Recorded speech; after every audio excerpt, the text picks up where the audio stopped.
नमस्कार मित्रांनो, मी घनश्याम पाटील। सध्या लोकसभा निवडणुकीचं जे वारं वाहत आहे त्यातून अनेक पक्ष आपापल्या परीनं मतदारापर्यंत पोहोचण्याचा प्रयत्न करत आहेत। हे सगळं सुरू असताना राजकीय पक्षातले मतभेद आणखीन चव्हाट्यावर येत आहेत। आरोप प्रत्यारोपांच्या फैरी सगळीकडे जोरात झाडल्या जात आहेत। कोण कुणाला अंकित होतोय, कोण कुणाला शरण जातोय, कोण कुणावर वर्चस्व प्रस्थापित करण्याचा प्रयत्न करतोय, हे सगळं दिसतंय। यंदाची निवडणूक नेहमीपेक्षा फार वेगळी आहे, कारण वर्षानुवर्ष जे एकमेकांच्या गळ्यात गळे घालून मिरवायचे तेच एकमेकांच्या विरोधामध्ये उभे आहेत। काल पुण्यात ज्येष्ठ नेते शरद पवार बोलताना म्हणाले, त्यांचं मोदीबाग नावाचं जे निवासस्थान आहे त्या ठिकाणी त्यांनी सांगितलं की पुण्यातल्या कार्यकर्त्याकडून त्यांना पुण्यातून निवडणूक लढवण्याचा आग्रह होतोय। पुढे त्यांनी तेही सांगितलं की यापूर्वी मी 14 निवडणुका लढलेल्या आहेत, त्या जिंकलेल्या आहेत, त्यामुळे भविष्यामध्ये निवडणूक न लढवण्याचा संकल्प केलेला आहे। पवारसाहेब जे बोलतात त्याचे नेहमी विरुद्ध करतात असा आजवरचा अनुभव आहे। असं जरी असलं तरी काल जे शरद पवार म्हणाले की मला माढा, सातारा आणि पुणे या 3 ठिकाणून निवडणूक लढवण्याविषयी कार्यकर्त्यांचा आग्रह होतोय।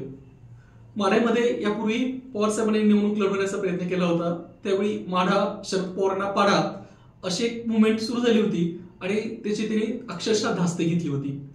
साताऱ्यामधून मागच्या वेळी श्रीनिवास पाटील जेव्हा निवडून आले त्यावेळी त्यांची पावसातली सभा प्रचंड गाजली आणि एक योद्धा, ज्येष्ठ संघर्षशील योद्धा या वयातही कसा न खचता निसर्गाला सामोरा जात कार्यकर्त्यापर्यंत पोहोचतोय याचं चित्र सगळ्यांनी रंगवलं होतं। त्याचा त्यांना फायदाही झाला होता आणि उदयनराजे भोसले यांच्या विरुद्ध श्रीनिवास पाटील निवडून आले होते।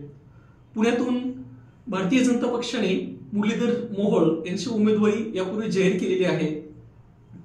काँग्रेस, त्यांचे मित्रपक्ष आणि राष्ट्रवादी काँग्रेस शरद पवार या सगळ्यांना अजूनही इथून उमेदवार ठरवता येत नाहीये। कालच काँग्रेस भवनामध्ये या संदर्भात एक मीटिंग पार पडली, त्यासाठी काँग्रेसचे सगळे ज्येष्ठ नेते उपस्थित होते आणि तिथं सांगण्यात आलं की पुढच्या किमान 10-15 दिवसात तरी अजून उमेदवार काँग्रेसचा जाहीर होणार नाही।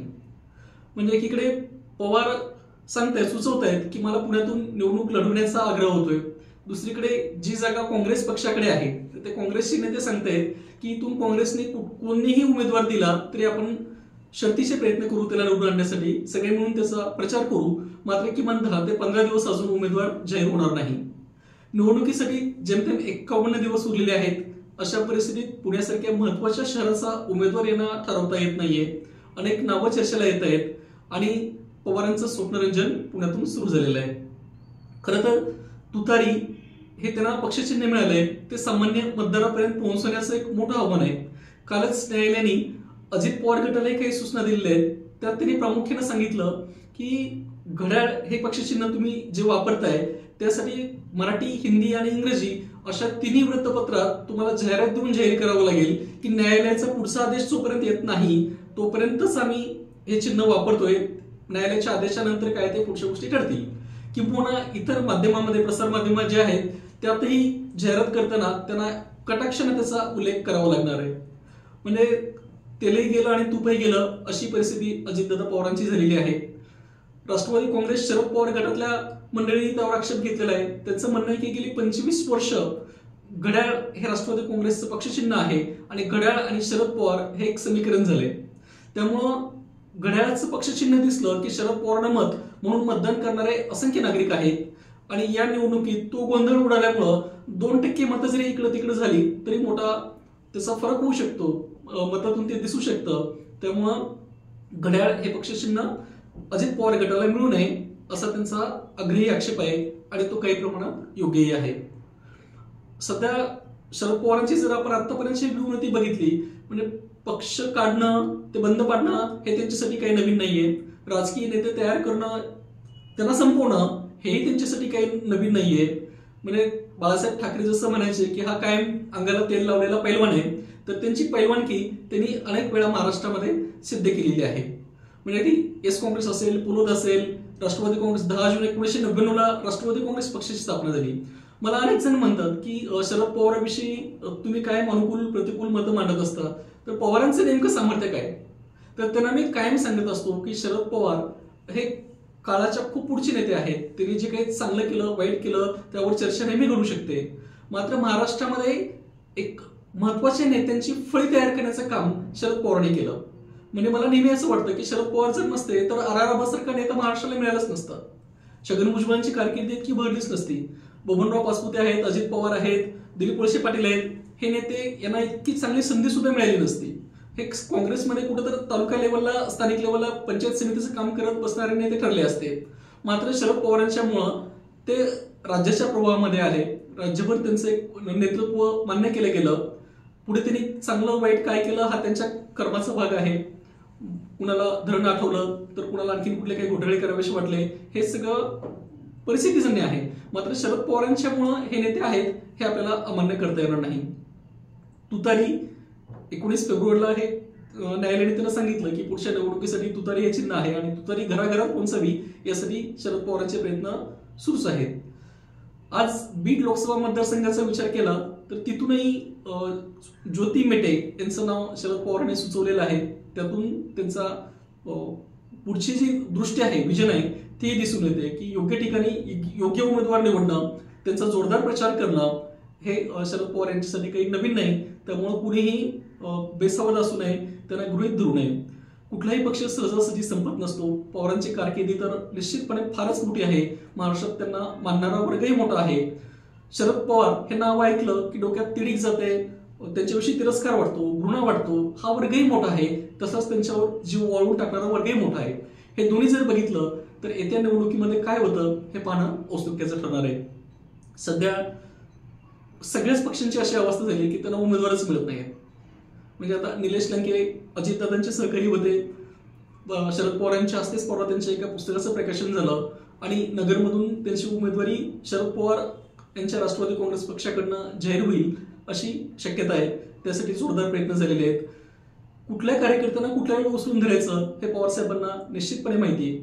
आतापर्यंत सगळी कारकीर्द त्यांची अशाच पद्धतीने गेली की अगदी शून्यातला कार्यकर्ता आहे त्याला उभं करणं, पुढे आणणं आणि त्याचं नेतृत्व तयार करणं हा एक महत्वाचा गुण शरद पवार यांचा आहे. ही लोकसभाही त्याचंच एक प्रतीक ठरणार आहे. महाराष्ट्रात अनेक मतदारसंघातून पवार कुठली माणसं येतील हे निश्चितपणे अजूनही कोणाला सांगता येणार नाही. निवडणुकीला जेमतेम 50 दिवस राहिलेले आहेत. मात्र या 50 दिवसात तुतारी घरोघर पोहोचवण्याचं आव्हान खूप चांगल्या पद्धतीनं ते पेलतायत. काहीही नसताना शून्यातून पुन्हा उभारी घेणं, भरारी घेणं हे वाटतं तितकं सोपं नसतं. अजित पवार यांना मानणारा कार्यकर्त्यांचा गट खूप मोठा आहे. तर मात्र तो गट काहीतरी स्वार्थाने त्यांच्यासोबत आहे. म्हणजे ह्या दोन नेत्यामध्ये एक फरक आहे.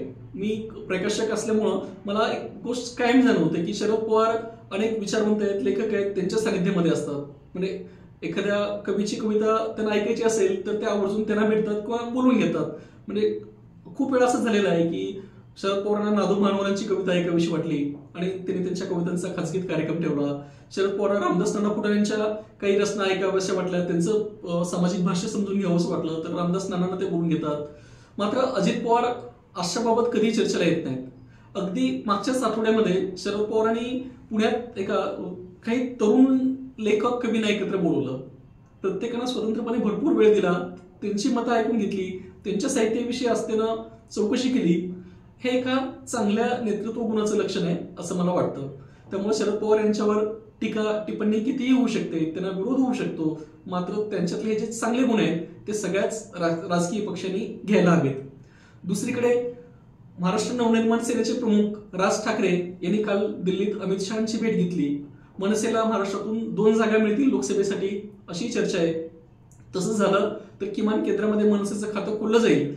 त्यामुळं मनसेनी आतापर्यंतच्या सगळ्या भूमिका बाजूला ठेवून भाजपला शरण जाणं श्रेयस्कर मानलंय असं चित्र निर्माण केलं जात आहे. आतापर्यंतची त्यांची जी भूमिका होती ती सुरुवातीला लावरे तो व्हिडिओ पासून सगळं जर आपण बघितलं तर भाजपाला समर्थन, नंतर भाजपाला विरोध, अगदी राष्ट्रवादी काँग्रेसच्या वेगवेगळ्या व्यासपीठावरनं लावरे तो व्हिडिओ म्हणत भाजपला केला विरोध आणि आता परत भाजपच्या वळचणीला जाणं यात फारसं आश्चर्य वाटावं असं काही राहिलं नाही. महाराष्ट्राचं सध्या चित्रच तसं आहे. कोण कुठल्या पक्षात आहे, कोण कुठल्या पक्षातनं लढतोय, आत्ता या क्षणी कुठल्या पक्षात आहे आणि संध्याकाळी कुठल्या पक्षात असेल हेही सांगता येऊ नये इतकं अविश्वासाचं राजकारण महाराष्ट्रात तयार झालेलं आहे. आणि या सगळ्याचे जनक शरद पवार आहेत. मागच्या एका व्हिडिओच्या अनुषंगानं राष्ट्रवादी काँग्रेसच्याच काही कार्यकर्त्यांनी, नेत्यांनी आमच्याविषयी पोलिसांकडे तक्रारी दिल्या होत्या त्या व्हिडिओमध्ये मी रॉय किनीकर यांची एक रुबाई सांगितली होती. ती रुबाई अशी होती, कोरून शिळेवर जन्म मृत्यूची वार्ता, जा ठेवा त्या जागेवर पंथी आता. वाचेल कोणीतरी होताना उत्खनन, म्हणतील कोण हा कशास याचे स्मरण. म्हणजे महापुरुषही काळाच्या ओघात अक्षरशः कसे दुर्लक्षित राहतात, उपेक्षित राहतात, ते रॉय साहेबांनी या रुबाईत मांडलं होतं. म्हणजे अमुक अमुक व्यक्ती, त्यांचा जन्म यावर्षी झाला, मृत्यू यावर्षी झाला, त्यांच्या समाधीवर तशी नोंद केली जाईल. त्यावेळी ते व्यक्तिमत्व अफाट उंचीचं असेल, देशभर त्यांचा लौकिक असेल. मात्र मध्ये काही काळ जाऊ द्या, 300, 400, 500, 1000 वर्ष जातील आणि त्याची जी समाधी आहे ती जमिनीत गाडली जाईल. एखाद्या उत्खननामध्ये ती समाधी सापडेल, त्यावेळी त्या ठिकाणी त्या व्यक्तीचं नाव दिसेल की अमुक अमुक जन्म आणि मृत्यू. आणि लोक विचारतील की अरे कोण आहे बाबा, हा कोण होता. म्हणजे महापुरुषही काळाच्या ओघात कसे दुर्लक्षित राहतात हे आपण कायम लक्षात ठेवायला हवं. याचं भान कुणी सोडता कामा नये. आज वयाच्या 83व्या वर्षी शरद पवारांची जी धडपड आहे ती केविलवाणी म्हणता येणार नाही. आजपर्यंतच्या राजकीय अनुभवाचा कस ते पूर्णपणे पणाला लावत आहेत. तुतारी हे पक्षचिन्ह या निमित्त महाराष्ट्रभर कसं पोहोचेल, त्याला कसा प्रतिसाद मिळेल हे आपण पाहणार आहोतच. तुर्तास सगळ्यांना शुभेच्छा देऊन थांबतो. धन्यवाद.